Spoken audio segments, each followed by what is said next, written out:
June నెల జేసునాథుని దివ్యహృదయము యొక్క పూజిత మాసము 15వ రోజు. ఈరోజు ధ్యానాంశము దివ్యహృదయము, దైవ భయము. మనుష్యుడు సుఖంగా బ్రతకడానికి అవసరమైన సమస్త సదుపాయములను కలిగించేది దేవుడు. కాని ఆ సంగతి ఎందరికి గుర్తుంటుంది?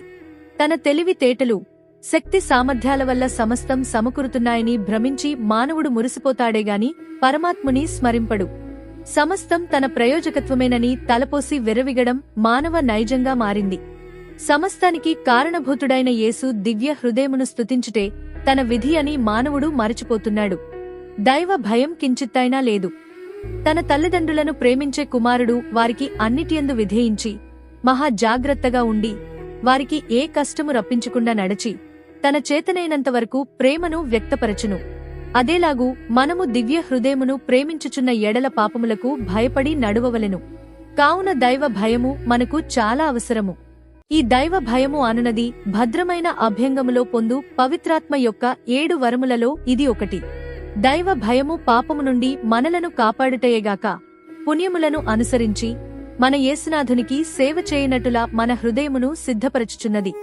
దైవ భయములో 2 విధములు కలవు. మొదటి విధము బానిస వారికి తగినది. యజమానుని ఎదిరించగలిగిన మనస్సు బానిసలకు ఉన్నది, కాని వారు శిక్షకు భయపడి అక్రమము చేయ వెనుకాడెదరు. అనేకమంది క్రైస్తవులు ఈ విధముగా శిక్షకు భయపడి జీవించుచున్నారు. ఆశాపాశాలకులోనే చావైన పాపములు కట్టుకుంటే తమ్మును దేవుడు నరక పాతాళములో పడవేయు నేమోయని భయపడి పాపములను చేయకుందురు. ఈ విధ భయములో దైవ ప్రేమ రవ్వంతైనా లేదు. శిక్షకు భయపడియే పాపమును ద్వేషించును. దీనిని బానిస మనస్తాపము అందురు. బానిస భయము కన్నా మేలైన భయము ఇంకొకటి కలదు. అదే బిడ్డలకు తగిన భయము. అదే ఉత్తమ భయము. అదే ఉత్తమ మనస్తాపం. దీనికి, ఈ భయానికి నరకాగ్ని కారణము కాదు. మనకు ఉత్తమ భయముండిన ఎడల నరకములో పడుదుమను భయం చేత దుమఖం లేదుగాని మితిలేని ప్రేమకు పాత్రలైన యేసునాథుని దివ్య హృదయమునకు బాధ కలిగించినందుకు మనకు దుమఖము కలుగును. ప్రేమగల బిడ్డల భయము ఇదే.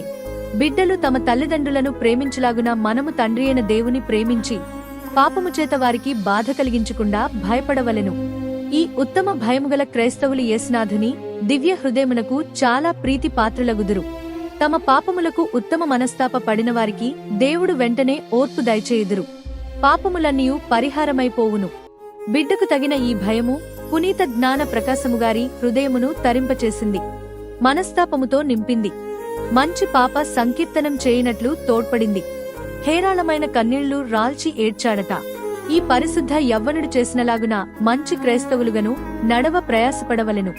ఒకరోజు పునీత మార్గరెటమ్మగారికి కావాలైన సన్మనస్కుడు కనిపించి ఆమెతో, నేను దైవ సముఖములో ఉత్తమ ప్రియునిగా జీవించులాగున నీవును జీవించి సకల సృష్టికర్తైన సర్వేశ్వరునికి రవ్వంత కష్టము రప్పించక యుందువుగాక అన్నారు. దైవ భయములేని క్రైస్తవులు దేవుని సేవ్యందు చాలా అజాగ్రత్తగా ఉంటారు. జ్ఞాన కార్యములలో మందతనము చూపించి అయిష్టముతో ప్రతి పని చేయుదురు. ఒంటరిగానైనను ఇతరులతోనైనను ఎన్నియో కామ పాపాలను కట్టుకునుదురు. కడరా తీర్పులో ప్రభువుకు ఇవ్వవలసిన ఖండితమైన లెక్కను గూర్చి కొంచెమైనను చింతించుటలేదు. ఈ విధముగా జీవించువారిని గూర్చి పూర్వవేదములో జ్ఞాని ముందుగానే జాగ్రత్తపడి అపాయము నుండి తప్పుకొనును. కాని మూర్ఖుడు నిర్లక్ష్యము వలన ప్రమాదము చిక్కుకొనును అని వ్రాయబడి సామెతలు గ్రంథం అధ్యాయం 14 వచనాలు 16 ఉన్నది.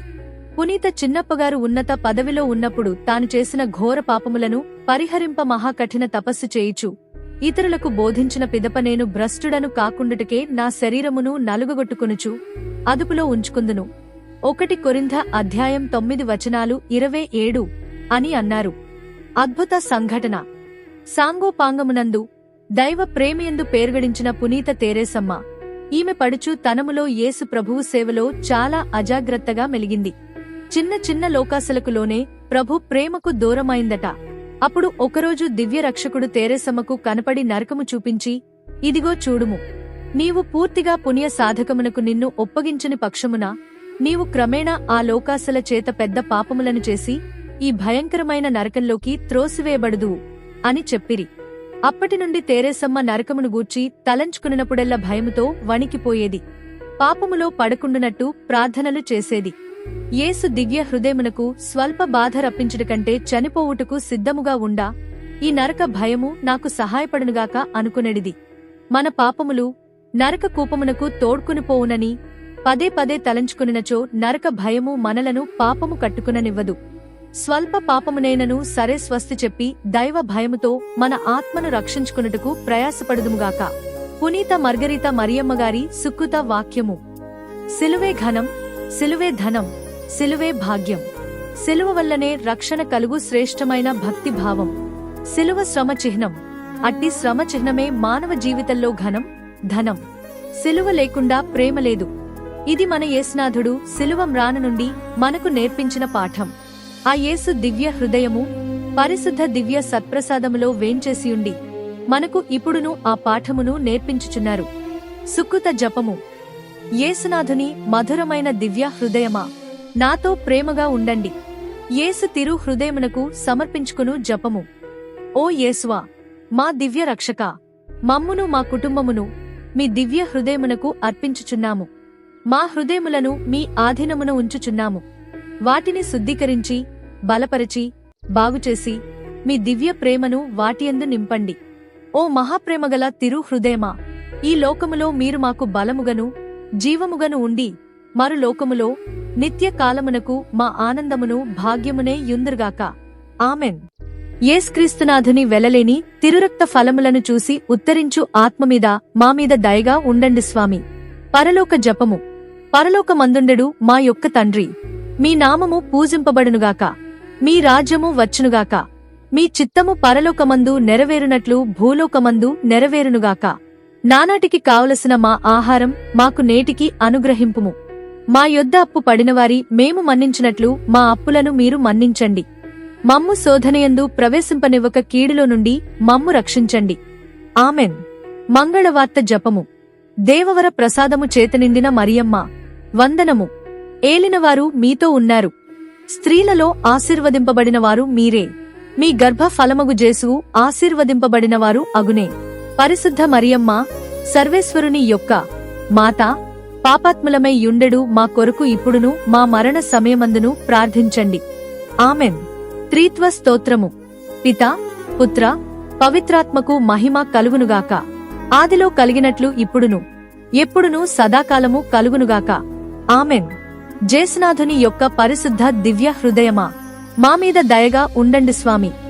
జేసునాథుని యొక్క పరిశుద్ధ దివ్య హృదయమా, మామీద దయగా ఉండండి స్వామి. జేసునాథుని యొక్క పరిశుద్ధ దివ్య హృదయమా, మామీద దయగా ఉండండి స్వామి.